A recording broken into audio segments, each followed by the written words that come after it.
चलिए अब बात करते हैं, यहां पे बात कर रहे हैं कि मृदा का जो घोल है, मृदा का घोल, उस घोल में आपके लवणों की सांद्रता अधिक होती है।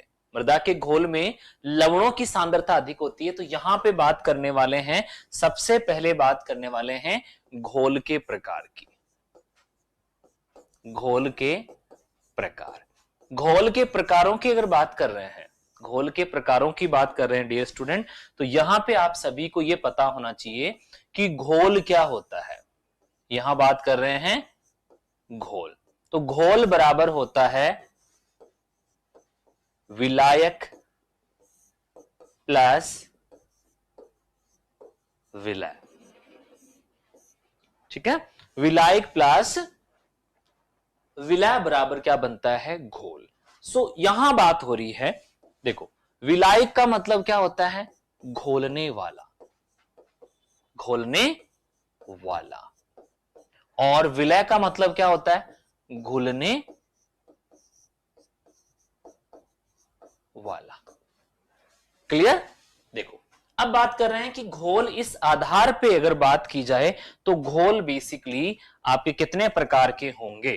तो यहां पे आपके घोल जो होंगे,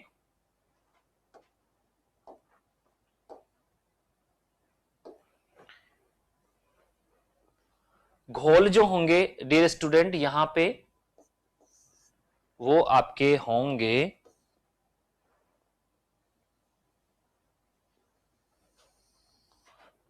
तीन प्रकार की। पहला आता है आपका कम पराश्री, कम पराश्री,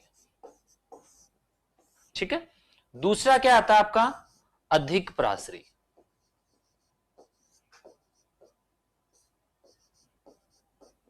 पराश्री, ठीक है। और तीसरा क्या आता है आपका समपराश्री, समपराश्री। देखो यहां बात हो रही है तीनों प्रकार के घोलों की। घोल क्या होता है आप सब जान चुके हैं कि घोल में क्या होगा बेसिकली, या आपका विलायक और विलय होगा।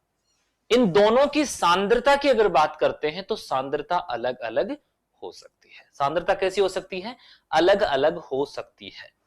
अब देखो एक आपका जिसको कम पराश्री बोलते हैं, तो इसमें आपका क्या होगा, विलायक अधिक, विलायक क्या होगा अधिक, विलायक अधिक, विलय कम, विलय कम।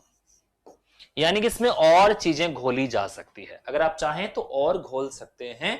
विलय जो होता है, विलय आपका इसमें कम होता है, इस विलय को क्या बोलते हैं, कम पराश्री। इसी प्रकार से बात करते हैं, इसमें क्या होता है, विलायक अधिक नहीं होता है, विलायक कम और विलय, विलय अधिक, विलय अधिक। और एक सिचुएशन ऐसी होती है जिसमें विलायक एवं विलय बराबर होती है। ठीक है, अब देखिएगा यहां पे इस चीज को समझिएगा। मैं बताना चाह रहा हूं कि कम पराश्री किसको बोलते हैं, जिसमें विलायक अधिक हो और विलय कम हो।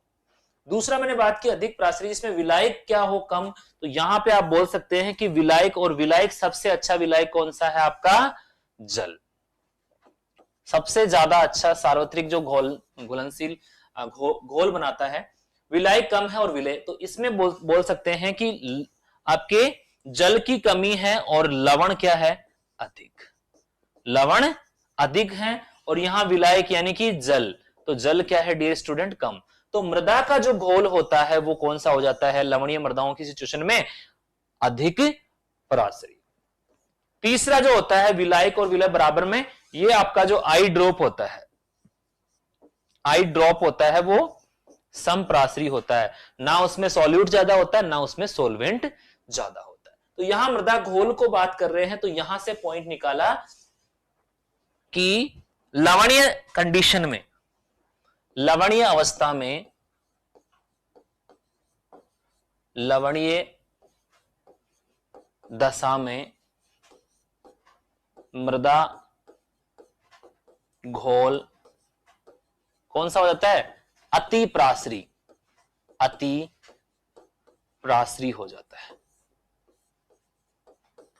हो जाता है। ठीक है।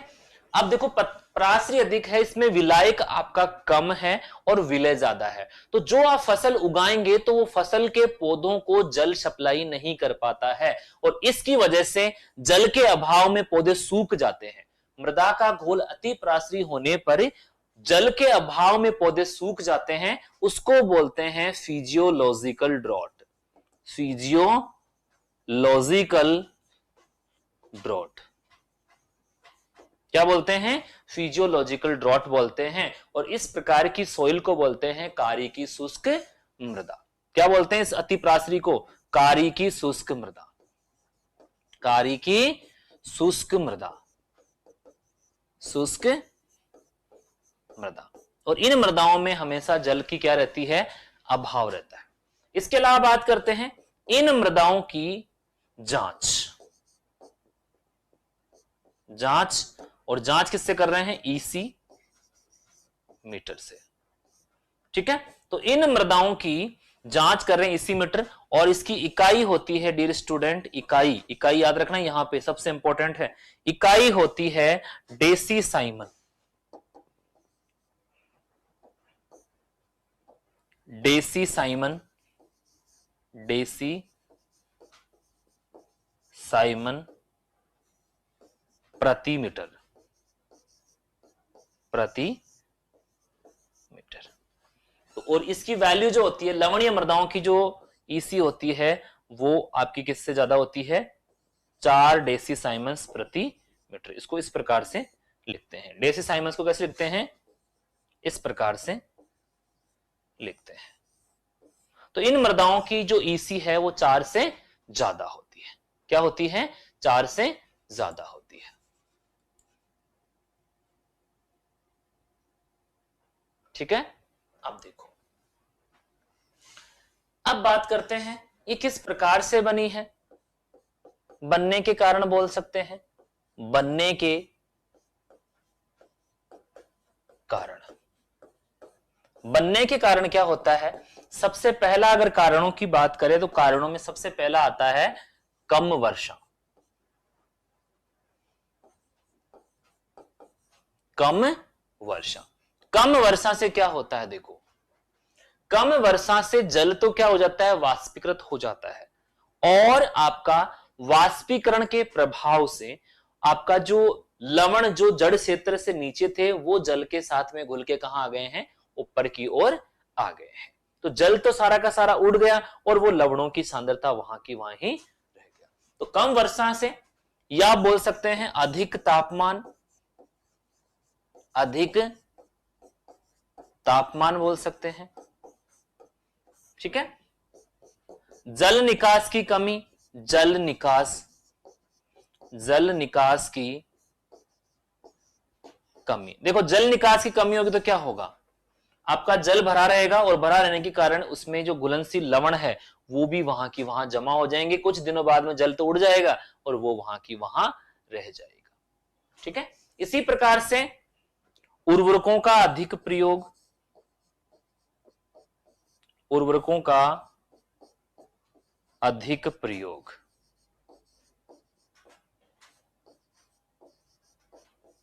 अधिक प्रयोग। ठीक है। इसके अलावा और कई कारण भी हो सकते हैं, जिसमें अगर बात कर रहे हैं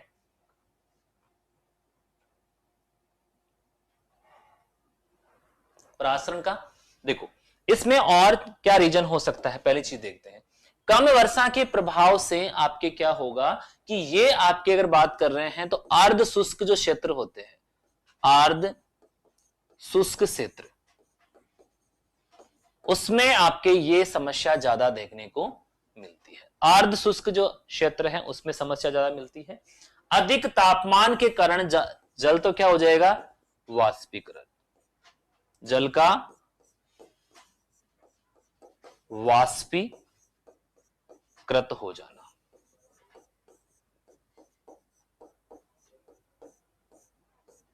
ठीक है, जल आपका क्या हो जाएगा डियर स्टूडेंट, वाष्पीकृत हो जाएगा।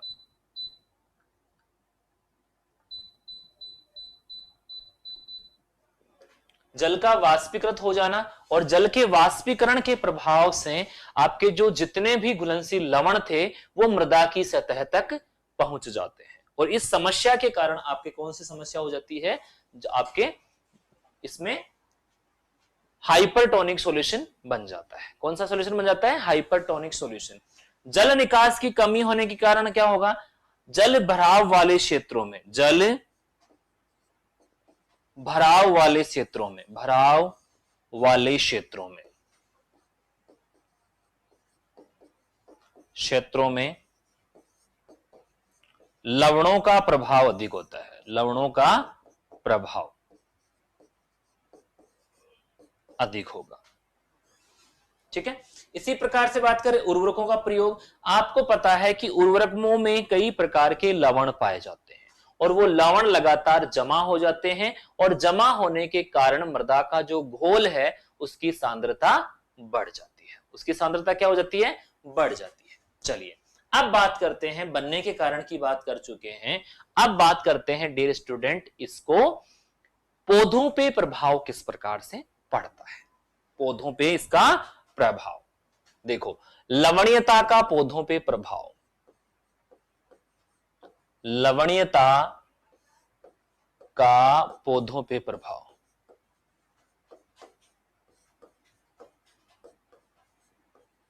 पौधों पर प्रभाव, पौधों पे प्रभाव पड़ रहा है। इसमें देखो पहली चीज क्या है, आपका सॉल्यूशन कौन सा बन जाता है, हाइपरटोनिक सॉल्यूशन, हाइपरटोनिक सॉल्यूशन, यानी कि अति प्रासरी, अति प्रासरी। अति प्रासरी जो सॉल्यूशन होता है उसमें पौधे जड़ क्षेत्र से जल ग्रहण करने में असमर्थ हो जाते हैं। तो यहां पे क्या हो जाता है, जल की कमी हो जाती है, जल की कमी। जल की कमी हुई है, उसका कारण क्या है, क्योंकि यहां पे आपके घुलनशील लवण ज्यादा है और आपका सॉल्यूशन कैसा हो गया है, हाइपरटोनिक।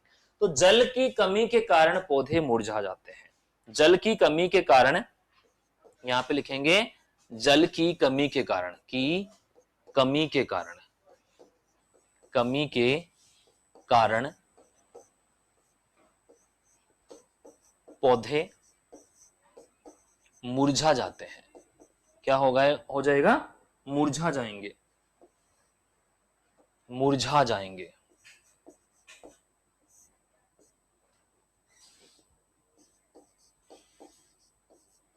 मुरझा जाएंगे, और इस समस्या को बोला जाता है डियर स्टूडेंट फिजियोलॉजिकल ड्रॉट। क्या बोलते हैं इसको, फिजियोलॉजिकल ड्रॉट, यानी कि कारिकी सूखा। क्या बोलते हैं इसको, कारिकी सूखा। और इस प्रकार की जो मृदाएं हैं उनको बोला जाता है आपकी कारिकी शुष्क मृदाएं, कारिकी शुष्क मृदाएं, कारिकी शुष्क मृदाएं, शुष्क मृदा। ठीक है, तो यहां जल होते हुए भी पौधे को नहीं मिल पा रहा। क्यों नहीं मिल पा रहा, क्योंकि सॉल्यूशन में आपका कौन सा टाइप बन गया है, यहां पे हाइपरटोनिक। अति प्रासरी है, जल है, जल तो क्या है प्लस इसमें लवण ज्यादा है, लवण क्या है, ज्यादा है, और इसके कंपैरिजन में जल क्या है, कम है। तो इस कारण से पौधे जल को ग्रहण नहीं कर पाते हैं। तो यहां पे बात कर रहे हैं जल अवशोषण में कमी, जल के अवशोषण में, अवशोषण में कमी। ठीक है, नेक्स्ट पॉइंट बात करते हैं हाइपरटोनिक सॉल्यूशन। जल, जब मृदा में बात कर रहे हैं घुलनशील लवण ज्यादा है तो अंकुरण नहीं हो पाएगा, अंकुरण में बाधा, अंकुरण में बाधा। अधिक सांद्र होने के कारण यहां पे अंकुरण नहीं हो पाएगा, और अंकुरण नहीं होने के कारण जो सामान्य बीज दर है, सामान्य बीज दर की बात कर रहे हैं, बीज दर उसका 10 से 15% आपको बढ़ाना पड़ेगा, क्योंकि अधिक लवणों की सांद्रता के कारण यहां पे आपके पौधे का बीज जो लगाया है उसका अंकुरण नहीं होगा। ठीक है, इस प्रकार से बात कर सकते हैं। दूसरा आप बात कर सकते हैं कि पौधों की वृद्धि क्या हो जाएगी, कमी, पौधों की वृद्धि कम। इसी प्रकार से अगर पौधों की वृद्धि कम होगी तो क्या होगा, सीधा असर पड़ेगा उत्पादन पे, उत्पादन में भी क्या आ जाएगी, कमी, उत्पादन में भी क्या आ जाएगी, कमी आ जाएगी।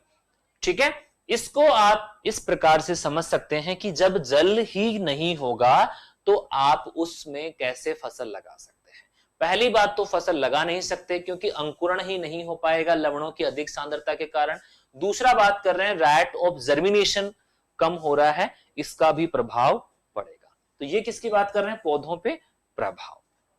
अब बात करते हैं सुधारने की विधियां। देखो इसको कैसे सुधारा जा सकता है, सुधारने की विधियां,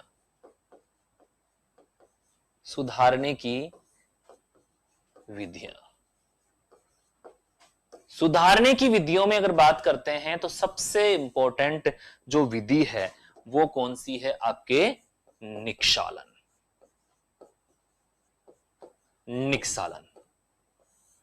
ठीक है, या लवणों को खुरचकर, लवणों को खुरचकर, खुरचकर।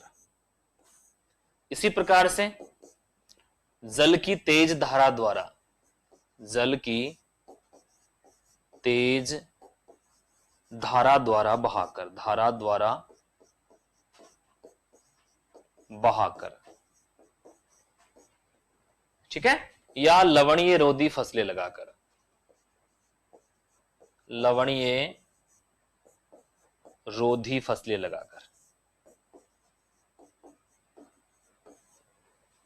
फसलें लगाकर। देखो यहां बात हो रही है कि इसको कैसे सुधारा जा सकता है। समस्या को आपने अच्छी प्रकार से देख लिया है कि यह समस्या है, तो उसको सुधार कैसे सकते हैं, तो उसको सुधार कैसे सकते हैं। अब देखो सुधारने के लिए पहली बात कर रहे हैं, आपका पहला जो पॉइंट आया है वो आया है लीचिंग। लीचिंग कैसे कर सकते हैं, जल प्लावन, जल प्लावन यानी कि पानी भर देंगे। तो पानी भरने से जो घुलनशील लवण है वो जल में घुलकर आपके कहां चले जाएंगे, जड़ क्षेत्र से नीचे चले जाएंगे।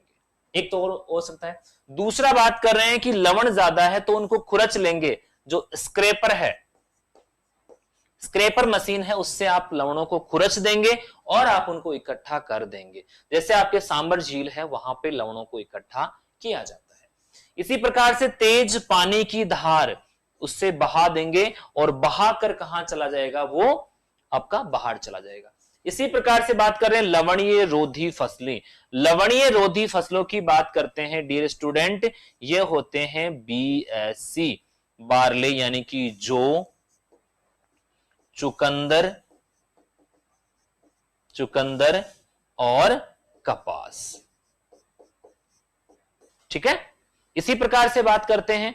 अगर पूछा जाता है फल तो आप बताएंगे आंवला, जो लवणीय प्रतिरोधी होते हैं, बेर, खजूर,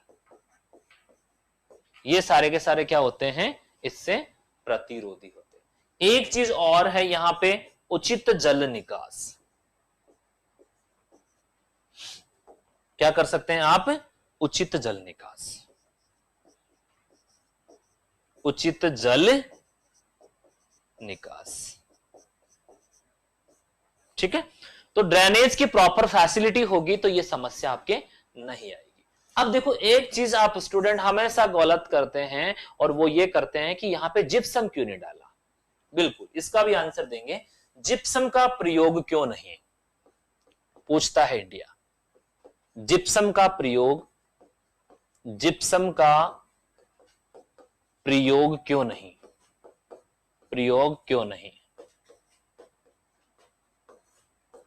ठीक है। अब देखो पहले कंडीशन सुन लो, उसके बाद में आंसर करना। पहली चीज तो आपकी जो लवणीय मृदाएं हैं, लवणीय मृदाओं में रासायनिक सुधारक प्रयोग में नहीं लेते, रासायनिक सुधारक प्रयोग में नहीं लेते, सुधारक प्रयोग में नहीं। दूसरी चीज, जिप्सम को आप समझें, जिप्सम क्या होता है। पहली चीज तो ये देखो जिप्सम क्या होता है।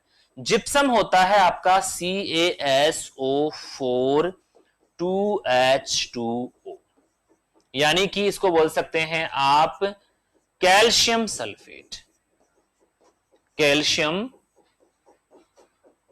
सल्फेट, ठीक है। मैंने आपको बताया कि लवणीय मृदाओं में कुछ लवणों की अधिकता होती है, और वो कुछ लवण कौन से थे, कैल्शियम और मैग्नीशियम के, और उसमें मैंने बताया था कि या तो क्या होगा, सल्फेट हो सकता है, और दूसरा कौन सा हो सकता है डियर स्टूडेंट, क्लोराइड।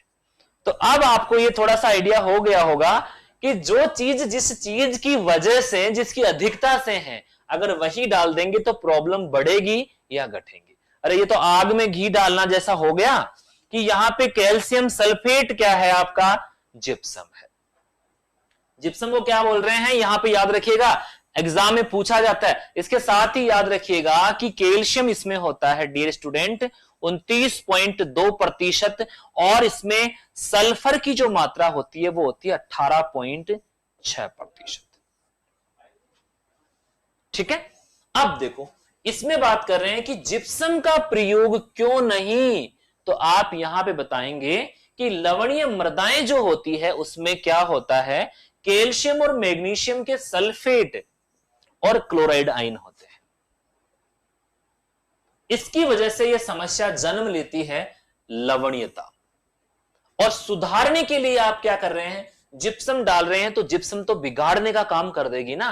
क्यों बिगाड़ेगी, क्योंकि यहां पे जिप्सम का जो नाम होता है वो होता है कैल्शियम सल्फेट, तो इसमें सल्फेट आयनों की सांद्रता बढ़ जाएगी, इसलिए इसमें कभी भी आप जिप्सम का प्रयोग नहीं करते हैं। दूसरा, इसमें रासायनिक जो सुधारक है उनका प्रयोग नहीं किया जा सकता, क्योंकि घुलनशील लवणों को किसी भी आपके रासायनिक सुधारक द्वारा हटाया नहीं जा सकता। इसको आप फिजिकली रूप से हटा सकते हैं, या फिर आप जल भर के यानी कि पानी भर के निक्षालन द्वारा ही हटा सकते हैं, और कोई भी आपके पास में ऑप्शन नहीं है कि इन लवणों को आप हटा सके।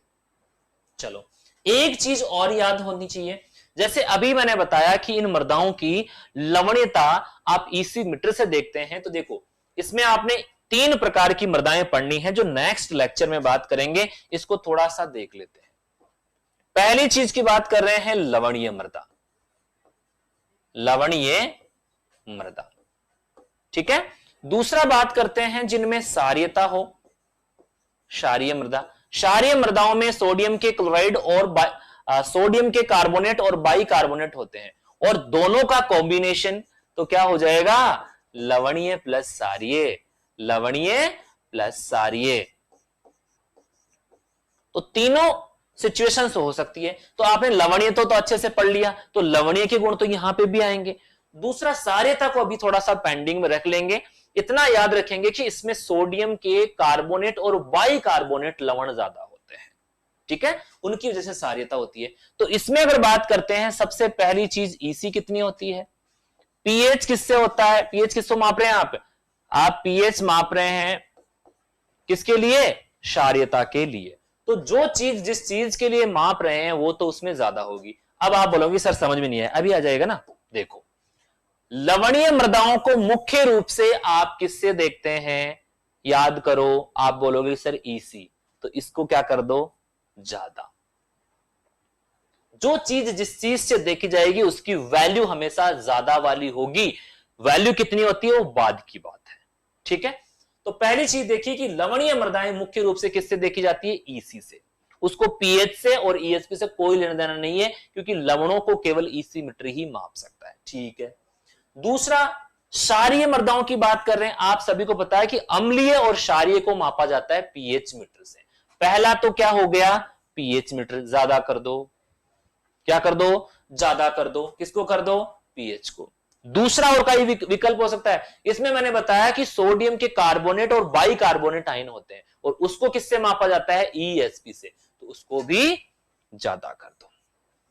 ठीक है सर, ईसी ज्यादा कर दिया, लवणीयता को बता रहा है। सर पीएच और ईएसपी ज्यादा कर दिया, क्षारीयता को बता रहा है। तो इसमें तो दोनों का कॉम्बिनेशन है ना, तो सभी को ज्यादा कर दो ना। फिर दिक्कत कहां आ रही है?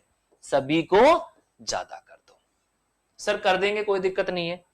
इनको तो कर दिया, बस यही चीज देखनी है। इस चीज को ब्रैकेट में बंद कर दो भाई। यही चीज आपको याद रखनी है कि ज्यादा कहां कहां होगा, ज्यादा कहां कहां होगा।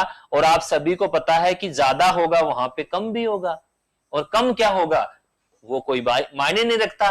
बस आपको ये याद रखना है कि कौन चीज ज्यादा और कौन सी चीज। आप बोलोगे सर इसकी तो इकाई बताई नहीं, लो बता दी, डेसी साइमन प्रति मीटर। पीएच कोई इकाई नहीं होती। दूसरा बात कर रहे हैं ईएसपी, इसका मतलब क्या होता है आपका? पीएच प्रतिशत।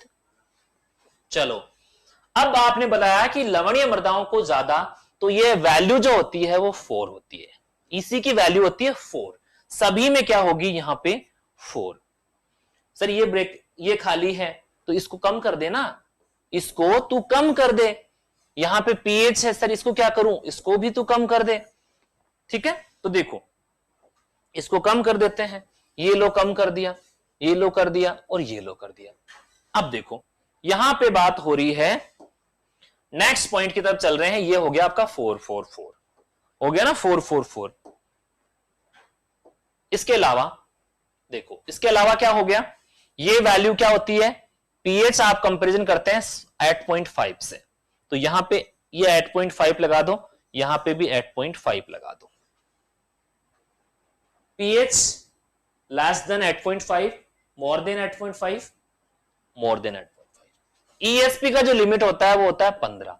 15 से कम, 15 से ज्यादा, 15 से ज्यादा। इस टेबल को याद कर लेना, एग्जाम में यही टेबल आपसे पूछी जाती है। ठीक है, तो देखो इसमें रटने वाली चीज नहीं है। आप सोचेंगे कि पहले ज्यादा करूं कम करूं, तो भाई ज्यादा कम करने की आवश्यकता नहीं है। इसमें क्या कर सकते हैं कि जो चीज, जो समस्या जिस जांच से मुख्य रूप से देखी जाती है उसका वैल्यू हमेशा ज्यादा होगा। कितने से ज्यादा होगा? 4 से ज्यादा होगा, 8.5 से ज्यादा होगा, या 15 से। तो वो आपको इस टेबल में दिख रहा है। ठीक है, तो समस्याग्रस्त मृदाओं में आप लवणीयता को, अम्लता को पढ़ चुके हैं। इन दोनों का कॉम्बिनेशन और क्षारीयता आपकी पेंडिंग है, जो आपकी नेक्स्ट लेक्चर में क्लियर होने वाली है। चलिए स्टूडेंट, आज के लिए इतना ही। नेक्स्ट वीडियो में फिर उस टॉपिक के साथ मिलेंगे, क्षारीयता वाले के साथ में। तब तक के लिए थैंक यू सो मच।